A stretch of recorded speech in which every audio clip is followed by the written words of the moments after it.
Roast brothers சார்பாக குறைவான மதிப்பெண் எடுத்த மாணவர்களுக்கு விருதுகள் வழங்கும் விழா.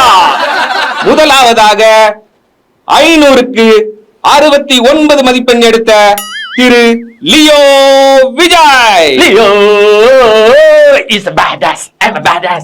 லியோ. ஐயோ, என் தலைவங்க, என் கண்ணை என்னாலே நம்ப முடியல. தலைவன் ஜோசப்ங்க. தலைவா தொட்டு பாத்துக்கோ தலைவா. தலைவா தலைவா. ஐயோ தலைவா, செம்மையா இருக்கே தலைவா. ஐயோ தலைவா, என் தலைவனை பார்த்துட்டேங்க. என் ஆசை நிறைவேறிடுச்சுங்க. நான் கஷ்டப்பட்டு எடுத்த 69 மார்க் என்ன காப்பாத்திடுச்சு. ஒண்ணு கேட்கணும்ப்பா. கேளுங்க தலைவா. அவன் 500க்கு 499 498 எடுக்கிறான். அது எப்படி நீ கரெக்டா 69 எடுத்த?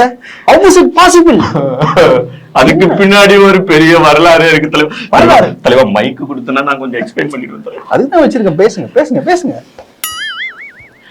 இந்த 69 மதிப்பெண் எடுக்க உதவிய அனைத்து நல்லுள்ளங்களுக்கும், மெயினா வந்து பாத்தீங்கன்னா என்னை வழிநடத்தி கொண்டிருக்கும் எங்கள் தலைவர் ஜோசப் அவர்களுக்கு நான் பெரிய நன்றியை தெரிவிச்சுக்கிறேன். ஏன்னா அவர் இல்லைன்னா இந்த மிகப்பெரிய அச்சீவ்மெண்ட் என்னால பண்ணிருக்க முடியாது. இந்த 69 மார்க் நான் ஏன் எடுத்தேன்னு பாத்தீங்கன்னா, நான் பள்ளியில படிக்கும் போதே எல்லா ஆசிரியர்களும் சரி மாணவர்களும் சரி என்ன கேட்டாங்க, டேய் நீ எவ்வளோடா மதிப்பெண் எடுக்க போற அப்படின்னு நிறைய பேர் கேட்டாங்க.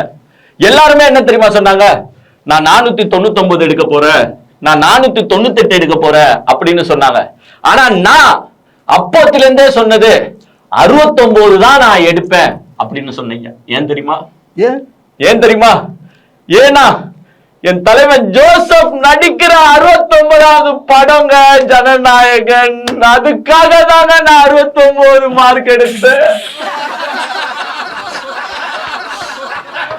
இந்த மாதிரி எங்களை மோட்டிவேட் பண்ணி, எங்க அதிக மதிப்பெண் எடுத்தா கிஃப்ட் தருவத பார்த்திருப்பீங்க, கம்மி மதிப்பெண் எடுத்தாலும் கிஃப்ட் தருவாங்க.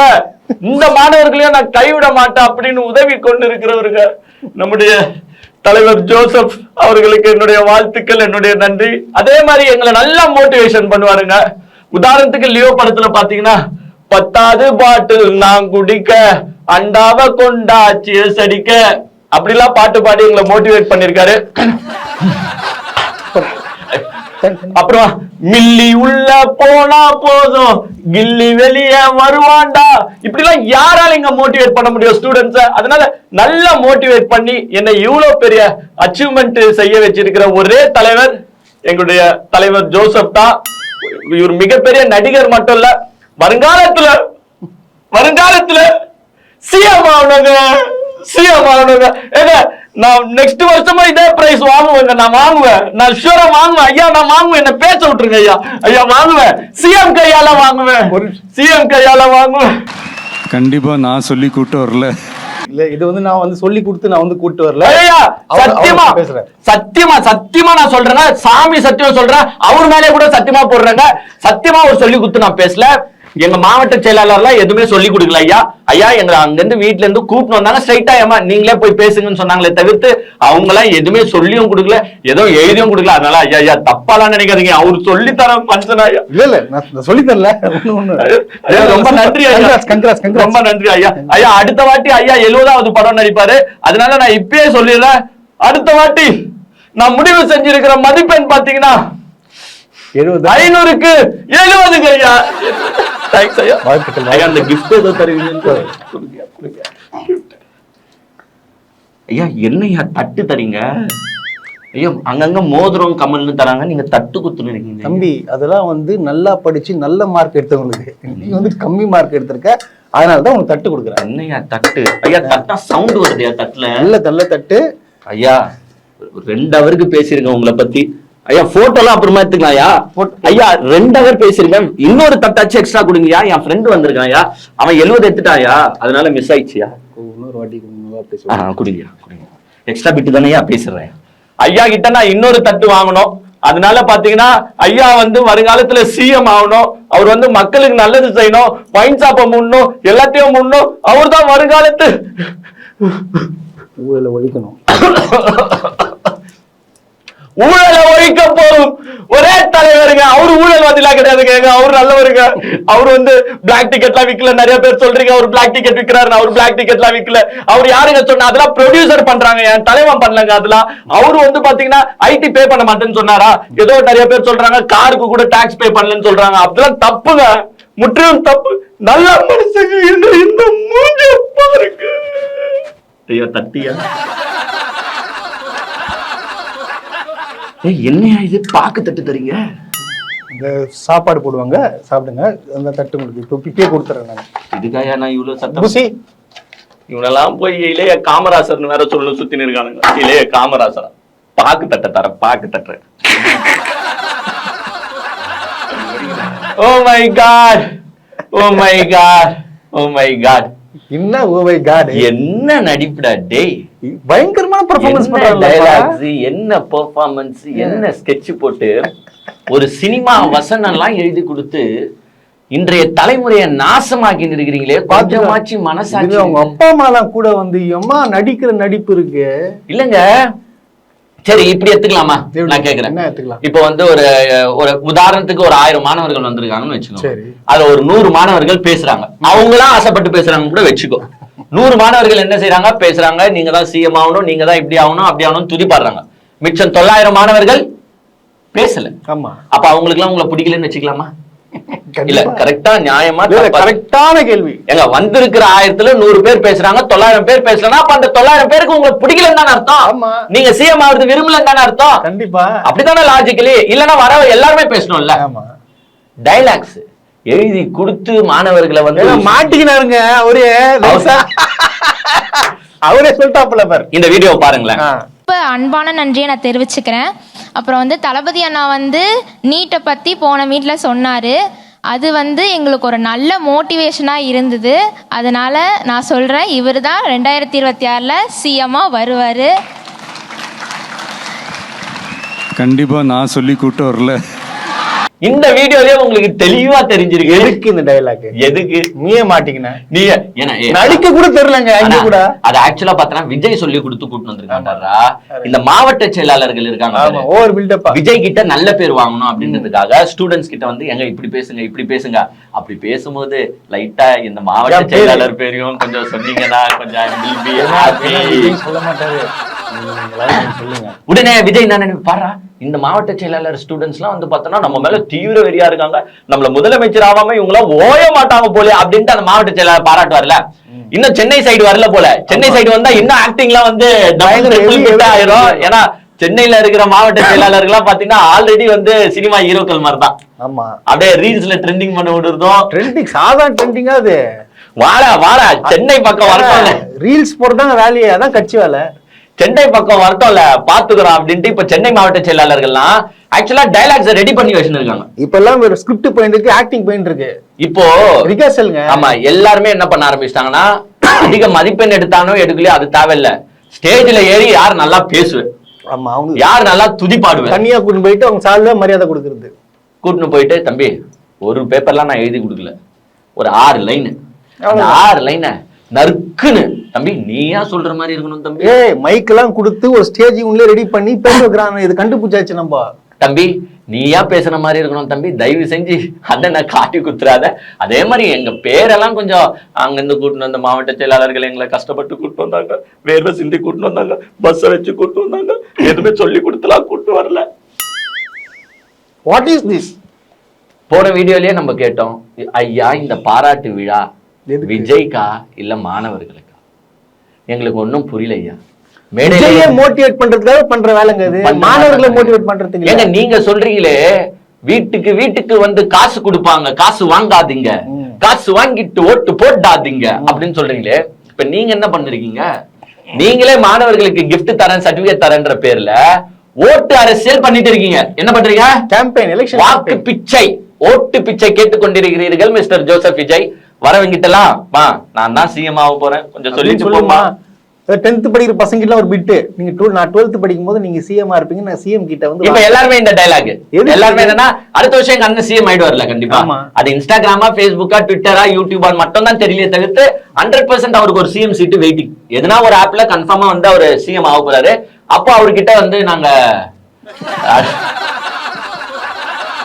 ஏழை ஏழை இப்படி சிரிக்க வைக்கிறீங்க. எதுக்கு இந்த மாதிரி வேலை? பாராட்டுறதுலாம் நடிப்புன்னு கிளீனா தெரியுது.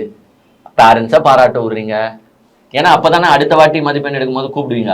இல்லன்னா ஏய் இந்த பேரண்ட்ஸும் இந்த ஸ்டூடெண்ட்டும் போன வாட்டியே பாராட்டி பேசல, அதனால இவங்க எல்லாம் வேணாம், இவங்க எல்லாம் ஓரம் தள்ளு. பேச தெரியல, நீ சும்மா வந்து இது மாதிரி வளர்ந்து இருக்கக்கூடாது அப்படி சிட்டி அனுப்பிச்சிருவானுங்க. என்னத்த சொல்லுது இந்த சினிமா வெற்றி கழகத்தை வச்சுக்கிட்டு ஃபுல்லா ரீல்ஸ். இன்னமோ இவரு தான் கல்விக்கு வந்து காமராஜர் மாதிரி பேசுறானுங்கப்பா. நீ இப்படி எல்லாம் பேசாத. அவர் யாருன்னா காமராஜர்னு சொன்னாங்களா? இளைய காமராஜர். இவர் தான் கல்விக்கு பயங்கர ஹெல்ப் பண்றாரு. மாணவர்களுக்கு இவர் மட்டும் தான் ஹெல்ப் பண்றாரு, வேற எவரும் ஹெல்ப் பண்ணல. இது சர்டிபிகேட் கொடுக்கறது. அவன் படிக்க வச்சுக்கிறாயா? இது என்ன சொன்னவங்களுக்கு புரியுதா இல்லையா? சூர்யாவோட அகரம் ஃபவுண்டேஷன் எடுத்து பாருங்க. எவ்வளவு மாணவர்கள் ஐஏஎஸ் ஆகிறதுக்கும் ஐபிஎஸ் ஆகிறதுக்கும் சூர்யா அந்த அகரம் டீம் சொந்த செலவுல, அவங்க சொந்த செலவுல பண்றாங்க எல்லாமே. நீங்க என்னடானா கூப்பிட்டு 3 வருஷமா அதான் அரசியலுக்கு வரப்போறோம்னு தெரிஞ்சனால இந்த 3 வருஷம் இந்த ஆக்டிங் பண்ணிட்டு ஃபுல்லா வந்து நான் தான் கல்வி வள்ளல் இளைய காமராஜர் அப்படின்னு சொல்லிட்டு ஊருக்குள்ள சுத்திட்டு இருக்கீங்களே, கேவலமா இருக்கா இல்லையா? இல்ல அவருக்கே தெரியும். ஏமா என்னெல்லாம் ஏமா சொல்றேன், நான் வெறும் சர்டிபிகேட் தான் கொடுக்குறேன். ஃபர்ஸ்ட் ஆஃப் ஆல் ஒரு தலைவனுக்கு வந்து புகழ்ந்து பேசினா பிடிக்க கூடாது. ஆக்சுவலா புகழ்ந்து பேசக்கூடாது. நீயே மைக்க கொடுத்து நீ எப்படி பச்ச அதை சொல்லு. எவ்வளவு கஷ்டப்பட்டு பச்ச அது சொல்லு. மத்த ஸ்டூடெண்ட்ஸ்க்கு எல்லாம் மோட்டிவேட் பண்ணு, என்னென்ன பண்ணணும் அதை சொல்லுன்றத விட்டுட்டு எங்க விஜய் சார் தான் வந்து நல்லவர், இவரை பாக்குறதுக்காகவே தான் நாங்க வந்து மார்க் எடுத்தோம், காமராஜர் எல்லாம் இவரு தான் பண்ணாரு, கல்விக்குனாலே இப்ப இவரு மட்டும் தான் இருக்காரு, வேற யாருமே எந்த தலைவரும் பண்ணவே இல்ல. இதெல்லாம் என்னது? இதெல்லாம் பேச்சு. அவங்க அப்பா அம்மா படிச்சிருக்காங்களா இல்லையா? இது என்னது இது? ஆனா பரவாயில்ல, 100 பேர் தானே பேசுறாங்க, 900 பேர் பேசாம விட்டாங்க. அவங்கள நான் பாராட்டுறேன். எந்த பெற்றோர்களையும் மாணவர்களையும் பாராட்டுறேன்னா, ஏண்டா நான் கஷ்டப்பட்டு 1 வருஷமா படிச்ச மதிப்பெண்ண நீ என்ன மேடையில ஏத்தி என்ன என்னமோ தலையாட்டி பொம்மை மாதிரி உனக்கு துதிப்பாட வைக்கிறியே, நான் துதிப்பாட மாட்டேன் அப்படின்ட்டு 1000ல அட்லீஸ்ட் 900 மாணவர் வெளில போக மாட்டானா? அந்த மாணவர்களையும் அந்த பெற்றோர்களையும் நான் சுயமரியாதைக்குரியவர்களாக பார்க்கிறேன். கண்டிப்பா அவங்களுக்கு பாராட்டுகள் கொடுக்கணும். ஏன்னா துதி பாட மாட்டாங்க. என்னங்க என் உழைப்பு, என் டீச்சரின் உழைப்பு, என் பெற்றோரின் உழைப்பு, என் மாணவர்களின் உழைப்பு அவ்வளவு இருக்கும்போது என்னமோ விஜய் சாருக்காக தான் நான் படிச்சேன், அவருக்காக கிஃப்ட் அவர் கையில கிஃப்ட் வாங்குறதுக்காக தான் நான் படிச்சேன்னு சொல்லிட்டு சில மாணவ செல்வங்கள் சுத்திக்கிறது அவங்களுக்காக தான் அந்த ஸ்கிட், ஃபர்ஸ்ட் ஸ்கிட். ஏன்னா இப்ப நீங்க டாப்பரா இருப்பீங்க, இதே மாதிரி பிம்பத்தோட வாழ்ந்து வந்தீங்கன்னா அந்த லோவர் மதிப்பெண்ணுக்கு தான் போய் கண்டிப்பா போவாங்க. ஆமா கண்டிப்பா. வேற வெள்ளாள ஆகணும் இல்ல கலெக்டர் ஆகணும் அப்படின்னு சொல்லிட்டு படிக்கணும் பார்த்தா ஜெய் சார் கையில பார்க்கணும். ஆனா சில மாணவர்கள் சொன்னாங்க எதுக்காக வந்தேன்னு கேட்டா நான் நடிகர் விஜயை பார்க்க வந்தேன்னு தெளிவா சொல்லிட்டாங்க. அவங்கதான் உண்மை. ஆமா உண்மையா சொல்லிட்டாங்க, நான் நடிகர் விஜயை பார்க்க வந்திருக்கேன். எனக்கு என்னது எங்கடா ஆதவ அர்ஜுன் ஸ்டார்டிங்ல மேடம் தான் இருந்தாரு, பாத்துனே காணுமே. அட போன வாட்டி 30ஆம் தேதி நடந்த ஃபங்க்ஷன்ல பார்த்தனா ஆதவ அர்ஜுன் ஸ்டார்டிங்ல இருந்து அப்படியே இருந்தாரு, மேடையிலே இருந்தாரு. இந்த வாட்டி பார்த்தல ஸ்டார்டிங் பண்ணும் போதெல்லாம் அவர் இல்ல, நடுவுல எங்க இருந்தும் வந்தாரு, விஜய் வந்து கை கொடுத்தாரு. எல்லாரும் என்ன சொல்றாங்க, எல்லாரும் என்ன சொல்றாங்கன்னா இப்ப இபிஎஸ் பத்தி அவர் பேசினார்ல, ஆமா ஆமா மறைமுகமான தாக்குதல் நடத்தினாரு. ஆமா மறைமுகமான தாக்குதல் எல்லாம் கிடையாது, அவன் கேமரா எடுக்கிறது இது பார்த்துதான் இருக்குது, வேணும்ட்டே பேசிட்டாரு. ஆமா ஆனா ஆதவ அர்ஜுன கூட பேசிட்டாரு. இபிஎஸ் அதுக்கு எப்படி சப்ப கட்டினாரு பாத்தியா இல்லையா? பாத்தியா? அதுதான் நீ சொன்னாதான் நல்லா இருக்கும், நீங்க சொல்லு. என்ன சொல்றது? அதுதான் அவரே ட்விட்டர்ல போட்டுட்டாருங்க. அதான் அவரே ட்விட்டர்ல போட்டாருங்க. என்ன இது எப்படி பாத்துக்கோ. அப்ப விஜய்க்கு கோவம் வருது இபிஎஸ் பத்தி பேசினா பாருங்க. இல்லையா மேடையில அனுமதிக்கவில்லை. இன்னைக்கு ஆதவ அர்ஜுனா நடுவுல தான் வந்து கை கொடுத்தாரே தவிர்த்து மேடையில ஆதவ அர்ஜுன் ஸ்டார்டிங்ல இருந்து கிடையாது. இதே போன வாட்டி மேடையில இருந்தாரு. So there is something wrong, something fishy. ADMK கூட்டணியில் விஜய் நுழைய போகிறாரா? இல்ல ஏடிஎம்கே பத்தி பேசவே கூடாது அப்படின்னு விஜய் சொல்லியிருக்காரு. இதுல எனக்கு இந்த தைரியம் இதெல்லாம் பத்தி யோசிக்கும் போது விஜய் எல்லாம் ஒரு ஆளே கிடையாதுதான். என்ன பட்டன்னு சொல்லிட்டேன். இப்போ கமல் சார் நீ சும்மா எடுத்துக்கோங்க, சும்மா எடுத்துக்கோ. தக் லைஃப் படம் ரிலீஸ் ஆக போகுது, பெரிய பட்ஜெட் படம், பெரிய டைரக்டர் எடுக்கிறாரு, 2 பெரிய ஸ்டார்கள் நடிக்கிற படம் வர அதிகமா செலவு பண்ணிருக்காங்க படத்துக்கு. பெரிய பட்ஜெட் படம். தமிழ் மொழியில இருந்து தான் கன்னட மொழி பிறந்துச்சு அப்படின்னு ஒரு வார்த்தை சொன்னாரு. அதுக்காக கன்னடக்காரங்க கொந்தளிக்கிறாங்க. கர்நாடகால உங்க படத்தை நாங்க தடை செய்வோம். நீங்க மன்னிப்பு கேட்டே ஆகணும். ஏன் உயர் நீதிமன்றமே கேட்டுச்சு?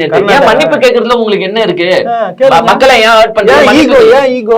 மன்னிப்பு கேளுங்களா அப்படின்றது. ஆனா கமல் சாரு நீ படமே ரிலீஸ் பண்ணலனாலும் பரவாயில்ல, நான் சொன்னது உண்மைதான், அதுல நான் எந்த வித மாறுதலும் பட மாட்டேன் அப்படின்னு சுயமரியாதையோட பக்கா பேசுற, தன்மானத்தை இழக்காம கெத்தா நின்று பேசியிருக்காரு கமல் சார். நீ படத்தை ரிலீஸ் பண்ணலனாலும் பரவாயில்ல, நான் பேசுனதுல இருந்து பின்வாங்க மாட்டேன், நஷ்டமே ஏற்பட்டாலும் பரவாயில்ல. அது கமல் சார், அது தலைவன். ஆனா இங்க ஒரு தலைவர் இருக்காரு பாத்தீங்களா, பின்னாடி இப்படி இருக்காரு. அந்த தலைவர் என்னன்னா எடப்பாடி பழனிசாமி கிட்ட நான் சொல்லுங்க, வெறும் டைம் டு லீடு தான் போட்டாங்க. தலைவா படம் வந்துச்சு பாருங்க, டைம் டு லீடுன்னு கீழே இருக்கும் கேப்ஷன். விஜய் எடுத்தாரு, விஜய் நடித்து விஜய் எடுத்தாரு. அந்த டைம் டு லீடு கேப்ஷனுக்காக ஜெயலலிதா பின்னாடி போயிட்டு இப்படி கார் அந்த 3 நாளா போய் சுத்தி நின்றாரு. மன்னிப்பு கடிதம் எழுதி கொடுத்துட்டு படத்தை ரிலீஸ் பண்ணாரு. நான் உங்களுக்காக வேலை செய்வேன் எலெக்ஷன்ல. அதே மாதிரிதான் எடப்பாடி கிட்டயும் போயிட்டு மன்னிப்பு கேட்டு இப்படி பம்பி. எடப்பாடி பழனிசாமி கிட்ட எல்லாம் வந்து பயந்து போய் இப்ப யார் தலைமை சொல்லுங்களேன்? கமல் சாரு கெத்தாயோ போயா, எவ்வளவு கோடி நஷ்டம்னாலும் பரவாயில்லையா, மன்னிப்பு கேட்க மாட்டேன். அவருக்கு எவ்வளவு பிரஷர் இருக்கும்னு கொஞ்சம் நினைச்சு பாருங்க. டிரெக்டர் சைட்ல இருந்து பிரஷர் இருக்கும், ப்ரொடியூசர் சைட்ல இருந்து பிரஷர் இருக்கும், டிஸ்ட்ரிபியூட்டிவ் சைட்ல இருந்து பிரஷர் இருக்கும். இருந்தாலும் பரவாயில்ல, நான் சொன்ன பேச்சுல இருந்து பின்வாங்க மாட்டேன் அப்படின்னு இருக்கிறவர் தான் தலைவர். நாளைக்கு போராடுவாரு. ஆனா இந்த இப்ப ஜனநாயகன் படம் ரிலீஸ் ஆகுதுல, எதனா சர்ச்சை வரட்டுமே. இது ஒண்ணு தெரியுமா இல்லையா? இப்ப ஸ்டார்ட் ஆயிடுச்சு ஆல்ரெடி சர்ச்சை. நீங்க வந்து தக் லைஃப் படம் என் தலைவன் கமல் நடிச்ச படத்தை நீங்க கர்நாடகால வெளியிட மாட்டீங்கல்ல. ஜனநாயகன் படத்தை ப்ரொடியூஸ் பண்ணது யாரு?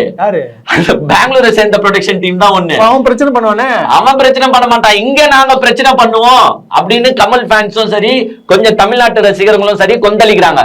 எப்படி கர்நாடகாவை சேர்ந்த ப்ரொடியூசர் வந்து ரிலீஸ் பண்ற ஜனநாயகன் படத்தை நாங்க இங்க அலோவ் பண்ணுவோம், நாங்க பண்ண மாட்டோம். தமிழ்நாடு ரிலீஸ் ஆகாதா அப்படின்னு ஒரு 7.5 போயிட்டு இருக்கு. ஏன்னா இத ப்ரொடியூஸ் பண்ணது வந்து விஜய் சாரோட மேனேஜரோட சேர்ந்து, அந்த ஆடிட்டர் மேனேஜரோட சேர்ந்து ஒரு பெங்களூர் டீம் தான் கூட சேர்ந்து ப்ரொடியூஸ் பண்ணுது. சோ அதை ரிலீஸ் பண்ண கூடாது. இப்ப ஜனநாயகன் வருமா? சரி, ஓகே, இதெல்லாம் கொடுப்பா. சரி, கமலுக்கு விஜய் குரல் கொடுக்குறது தானே இது. என்ன எதுக்கு என்ன பிரச்சனை நடக்குது? தமிழ் பிரச்சனை, மொழி பிரச்சனை. அப்போ தமிழ் தானே குரல் கொடுக்க சொல்லிப்பா. எங்க கட்சி குரல் கொடுத்த எங்க கட்சி பேர் தமிழக வெற்றி. தமிழ் பேர் இருக்கு, அது நீங்க தப்பா நினைச்சுக்கிறீங்க. நாங்க ட்விட்டர் வாழ்த்துக்கள். அப்படியா? அது பின்னாடிக்கா இருக்கோங்க. நீங்க பேனருக்கு பின்னாடி போய் பாத்தீங்கன்னா ட்விட்டர் வாழ்த்துக்கள் தான் இருக்கும். நீங்க தப்பா, நடிகர் சங்கமே சொல்லிட்டாங்க நாங்க கூட நிப்போம், நான் சப்போர்ட் பண்ணணும்னு சொல்லிட்டு. இதுதான் விஜய். ஏன் விஜய் சொல்ல மாட்டாரு? சொல்ல மாட்டாரு. வியாபாரம் ஆகாதுங்க, ஜனநாயகம் துட்டு தானே முக்கியம்.